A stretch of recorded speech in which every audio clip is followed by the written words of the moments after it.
pessoal, vamos para mais um episódio aí falando sobre as questões da psicanálise, né? O que que hoje eu trouxe para vocês? Hoje eu trouxe a estruturação, a formação do eu, só que a partir da construção da imagem. Então, nós vamos incorporar dados psicanalíticos, né? Para eu poder contribuir com vocês de uma certa forma, como que o eu é estruturado a partir da sua formação. E o tanto que essa imagem depende dessa estrutura. E eu quero começar falando com vocês a respeito de quando éramos bebê, né? Nós sabemos que o bebê ele precisa de cuidados essenciais. O seu desenvolvimento ele depende disso. Ele precisa de estímulos, ele precisa de observação, ele precisa de uma interação com a mãe, com os seus cuidadores, porque ele sozinho, ele não pode ter uma experiência de, olha, eu existo, até mesmo porque ainda está tão prematura, né, a construção da psique que ele ainda não sabe o que é existir. E para essas experiências, né, essas experiências existenciais, elas serem algo assim reais, ele precisa de uma colaboração. No primeiro momento da vida do bebê, tudo que ele vive, não é? É um desamparo. Ele sai do útero, ele tem esse primeiro trauma que é o parto.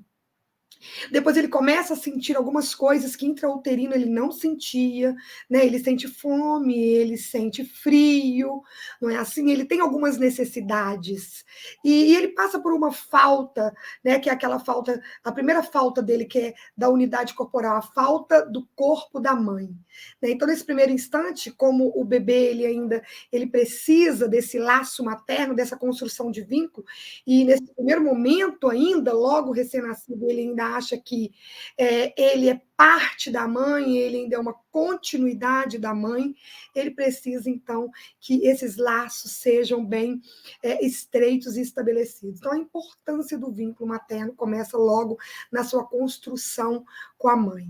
E é claro que quando o bebê nasce, assim como ele vai adaptando o meio, a mãe também vai passando por um processo de adaptação. E nisso a gente vai vendo que o sujeito ele vai sendo constituído de alguém que olha para ele, alguém que idealize algo em volta dele, alguém que naquele primeiro momento pense por ele, né? Porque nós sabemos que o futuro, né, é sujeito daquilo que em primeiro momento alguém planeja para a gente.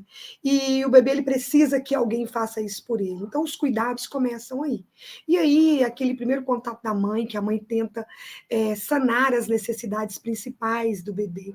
Então, a fome, quando precisa de trocar uma fraldinha, é um momento de cólica, né, uma dor de ouvido, um ambiente que está desconfortável, a temperatura do mesmo. A gente sabe que essas coisas todas alteram ali.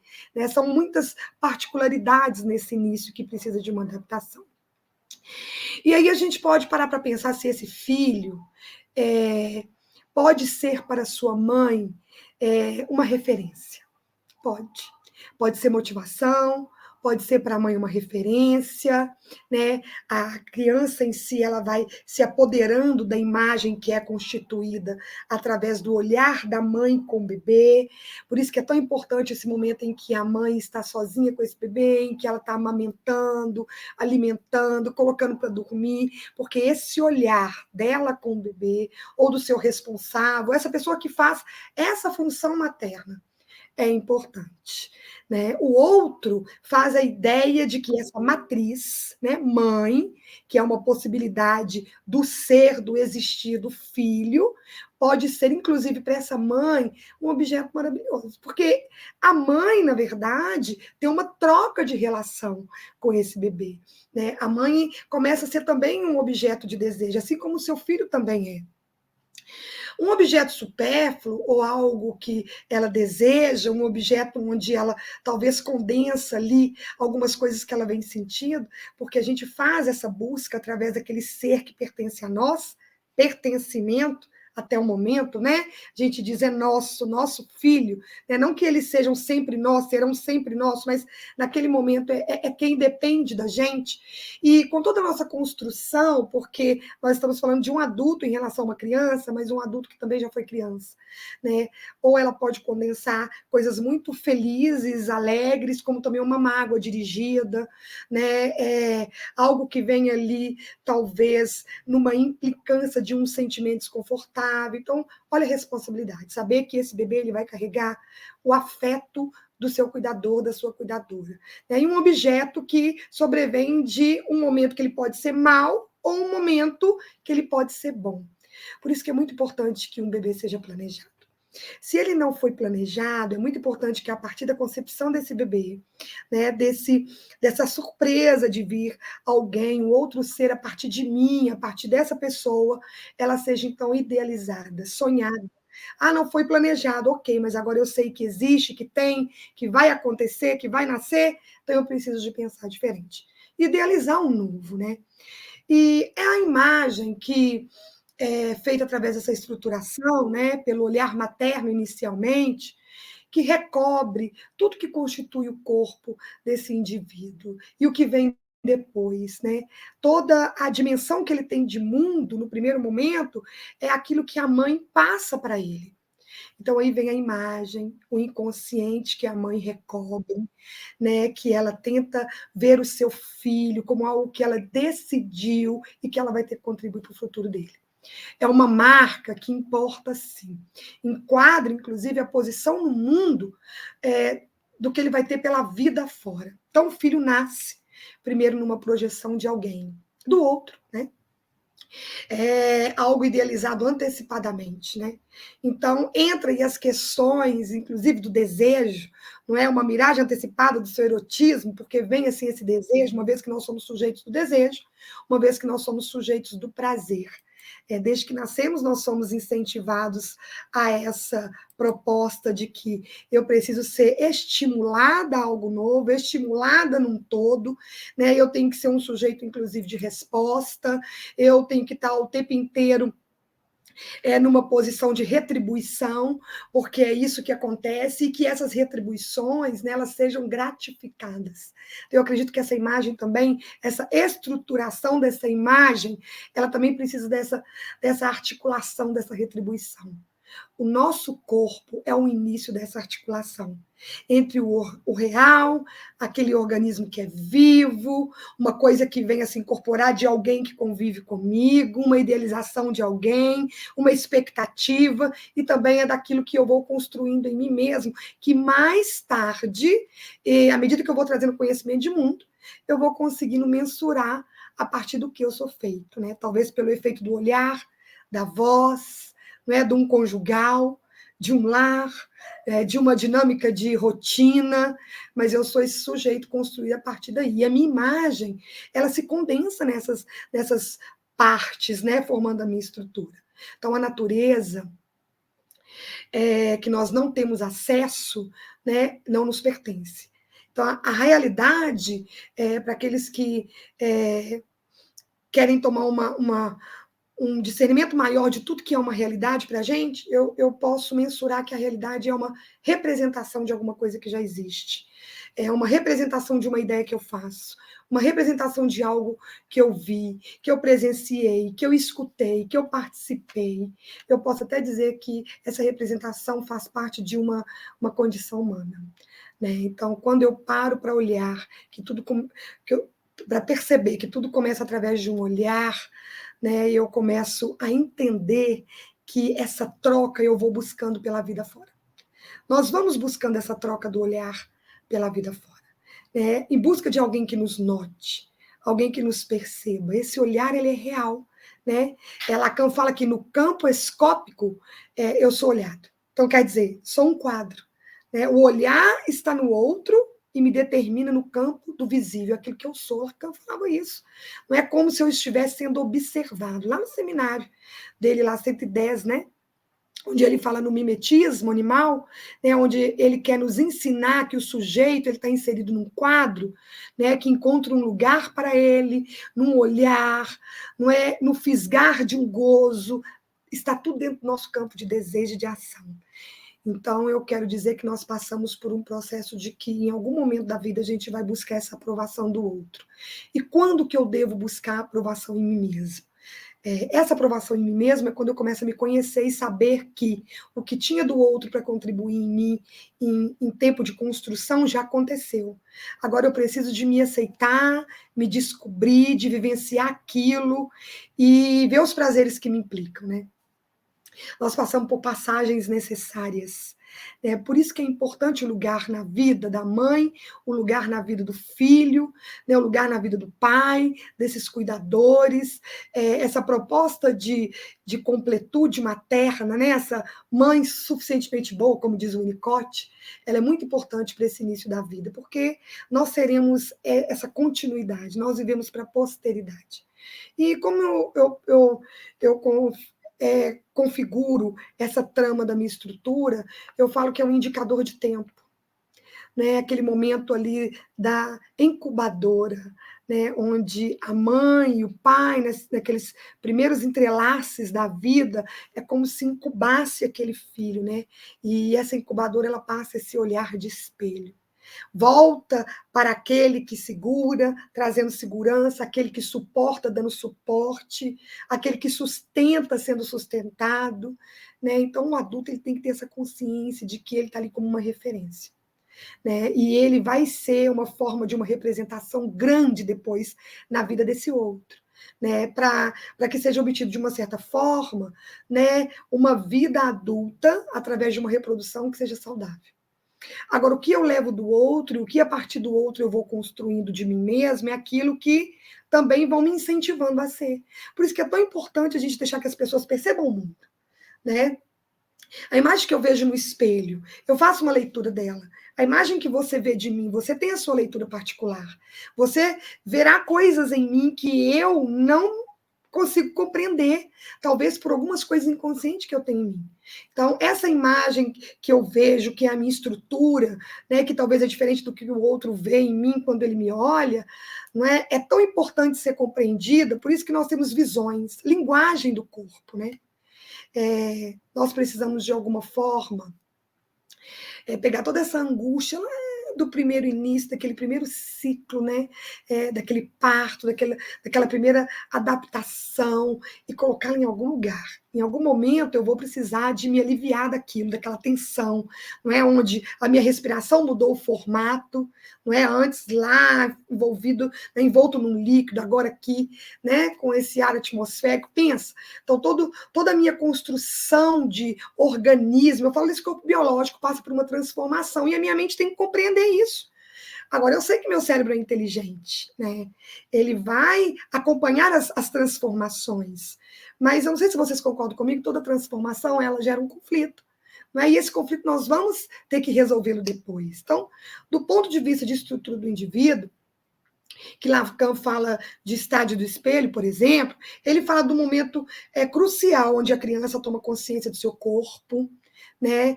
Onde é concebido como um objeto, aí ele pensa na parte exterior, aí depois ele vem numa outra proposta dele se agarrar nessa imagem, e ele descobre que nada há por detrás do espelho, né? A não ser esse eu, que é refletido, não é? Que vai refletindo, que ele transfere, inclusive, para outros objetos, o exterior, né? E aí ele vai começando a compreender não somente que o outro é parte do espelho, mas uma imagem a ser essa imagem que também é sua. Porque o que eu vejo no outro é uma leitura minha. Então, quer dizer, o outro carrega parte minha. Ele é uma leitura daquilo que eu sou.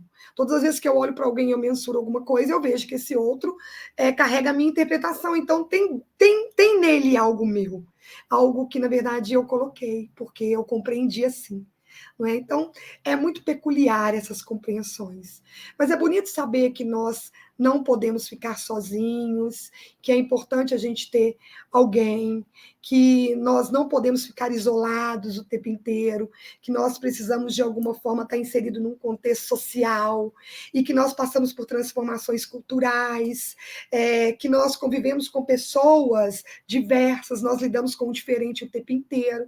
Talvez dentro de uma mesma cultura, os hábitos dentro da minha casa, não é sendo diferente de outros hábitos, porque nós vamos acrescentando coisas na vida do outro, aquilo em algum momento deixa um desconforto, um conflito, um desejo, não é? Em que a gente tenta ali desvendar ou vivenciar.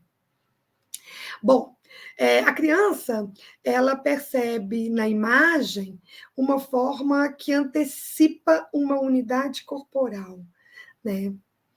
A primeira coisa que ela percebe é algo que falta. Ela começa a identificar essa imagem e fazer parâmetros de comparação.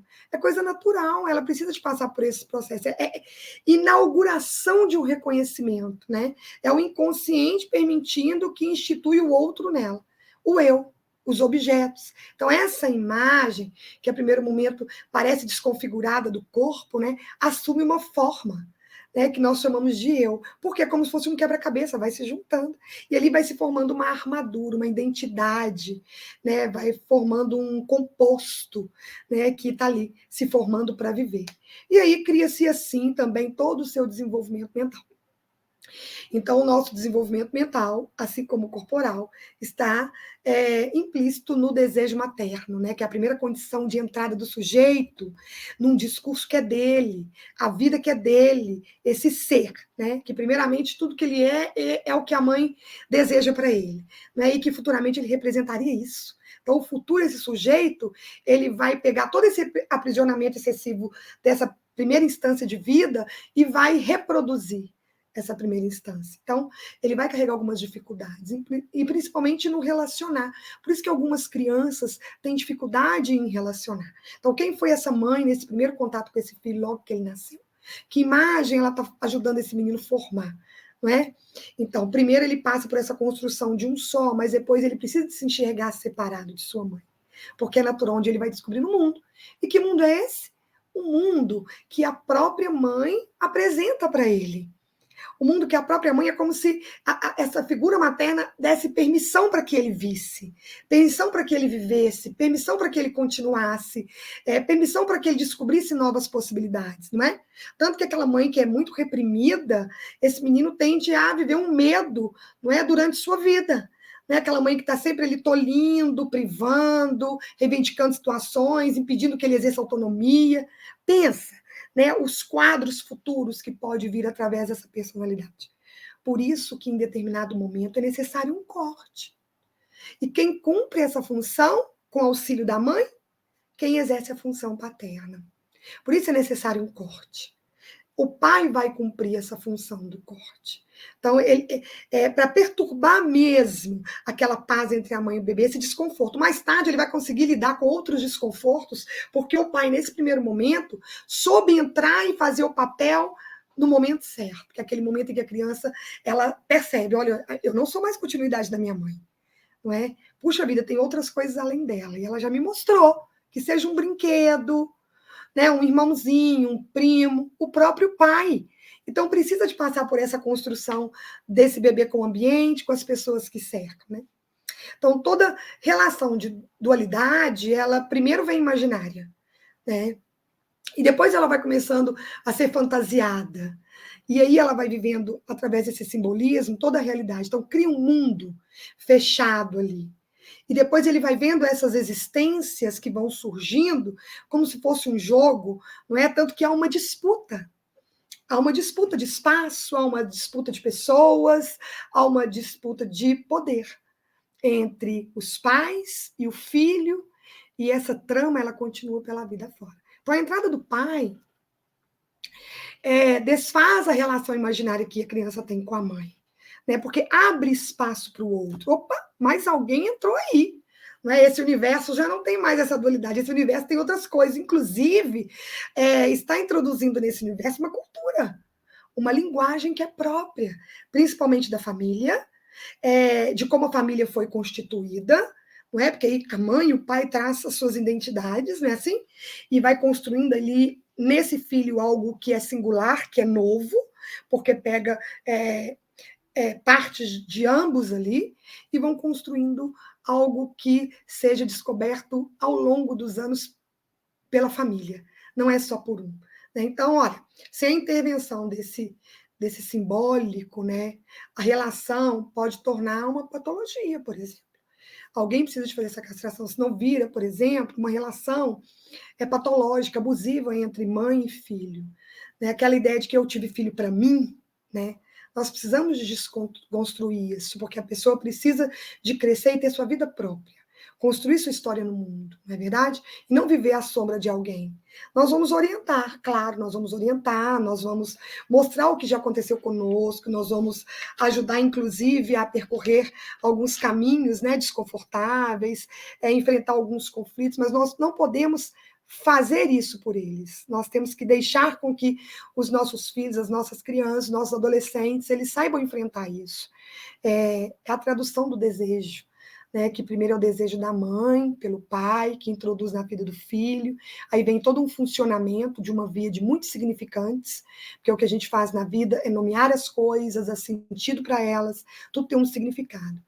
E esta separação de pai com mãe, filho, essa introdução assim do meio cultural, é tudo metafórico, mas possibilita essa articulação da subjetividade. A gente precisa viver nesse campo da subjetividade. Né? A gente precisa desse discurso. A nossa linguagem hoje ela é figurativa. Se para pensar, tudo tem um sentido, tem um significado. Né? Então, onde estão as nossas prioridades? E aí, à medida que nós vamos descobrindo o mundo, também nós vamos criando equívocos. Porque tem, por exemplo, um manual de instrução? Não. Tem aquilo que cada um dá conta de construir em si. Então, a significação que a gente tem, assim, referência de pai, né, vai provocar na criança um deslocamento daquele lugar alienado que ela tinha no gozo materno. Né? É aquela prisão do aleitamento, de na hora de dormir, do cheiro da mãe, do toque. Ela vive um aprisionamento. Né? E aí até mesmo do olhar, não é? E aí ele vai para o lugar do significante, do desejo. E aí a presença desse significante permite um jogo diferente daquele que fazia antes, né? E aí começa a se construir a imagem através desse jogo simbólico, né? Dessa tríade, né? Então o sujeito, ele vem aí sendo destacado que a partir de um olhar a vida dele começa. Então a função paterna, ela é falha em algumas medidas, mas seu vigor é fundamental. Por exemplo, tem coisas que o pai, em primeiro momento, não vai conseguir construir com a criança, e terá que ser alguém que realmente exerça a função da mãe, para depois o pai começar a existir. Esse materno, ele é confortável, não é? Esse materno, ele evita o desamparo. Assim como também a entrada do pai evita o sentimento não somente de desamparo, mas de rejeição. É necessário que essas coisas aconteçam, que os pais exerçam suas funções. Né? E quando o papel da agressividade começa a acontecer na vida da criança? Né? Como que fica a vida psíquica dela? Então, eu acredito que nas crianças, quando a gente fala de agressividade, não é apenas uma manifestação dessas coisas que ela vai idealizando como se fosse algo lúdico, né? De outras forças além dela. Não, ela vem de uma captação de tudo que ela vê do meio. Não é? Às vezes ela tem até pais com um convívio saudável, mas por trás desses pais tem uma agressividade, e aí ela começa a compreender esse mundo diferente, então ela vai esboçando a dialética dessa identificação.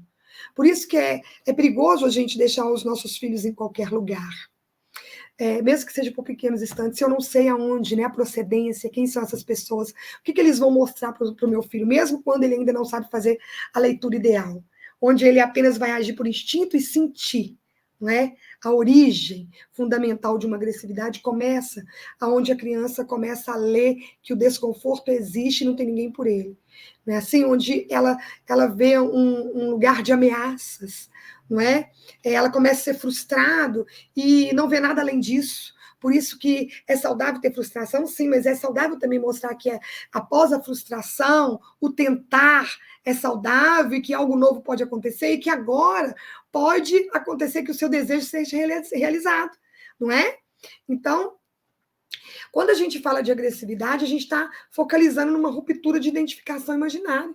A gente está colocando aí uma forma de ordem imaginária que não dá a distinção entre o que é significante ou aquilo que é significado. Não é? É como se eu pegasse tudo e colocasse tudo num todo. Por isso que uma pessoa que é agressiva, ela é agressiva mesmo, ela é agressiva com tudo. Claro que em algum momento dessa desordem, né, ela vai dar mais picos daquilo que ela carrega como energia inadequada, como algo inadequado que ela construiu, em outros ela vai estar mais serena, mas a agressividade vai estar sempre ali. Não é? A própria identificação narcisista faz parte dessa agressividade. Não é? Então, nós precisamos, aí, inclusive, agir no modo preventivo. A criança, uma vez que ela antecipa na mente dela uma conquista desse projeto funcional do próprio corpo, que ainda não está acabado, daquilo que ela não dá conta, da motricidade que ela está envolvida, da forma dela locomover, dela se mover, da leitura que ela faz de cada movimento dela, né? Essa natureza da agressividade humana está ligada também com essa relação do formalismo do eu com tudo aquilo que ela relaciona. Então, vejamos, a criança ela está lendo o mundo, desde que ela passa a existir.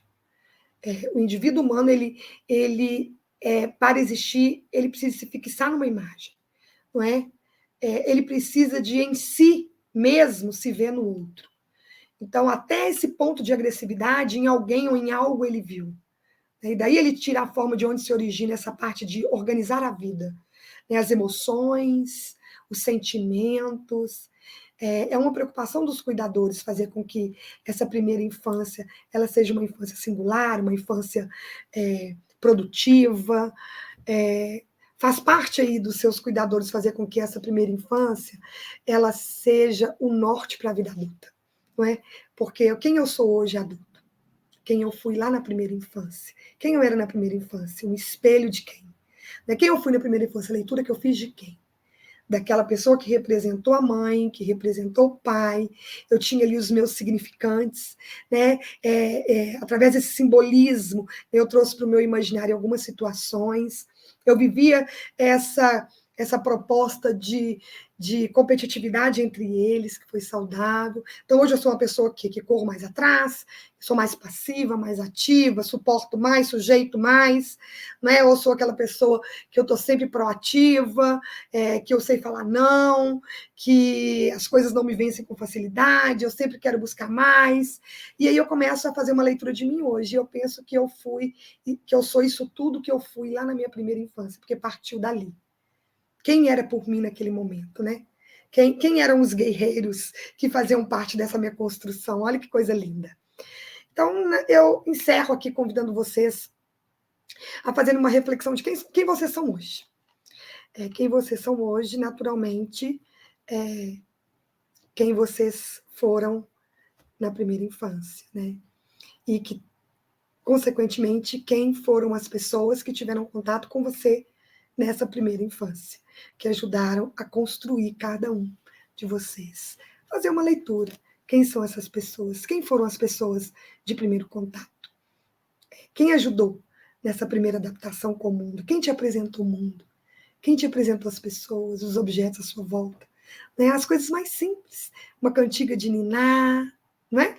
Um sonoro de um ambiente, o aroma de um alimento, da voz de alguém, né? Tudo isso é recordação, né? Traços memoriais, que depois o nosso inconsciente vai nos dar pista do que aconteceu lá atrás. Tudo é método investigativo.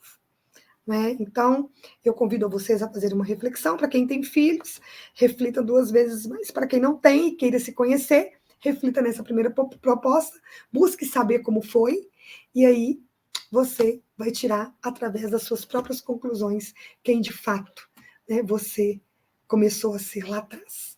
Essa construção do outro que hoje nós convivemos, né, e temos que saber lidar com aquilo que talvez a gente não consiga mudar, mas ajustar aquilo que é possível mudar.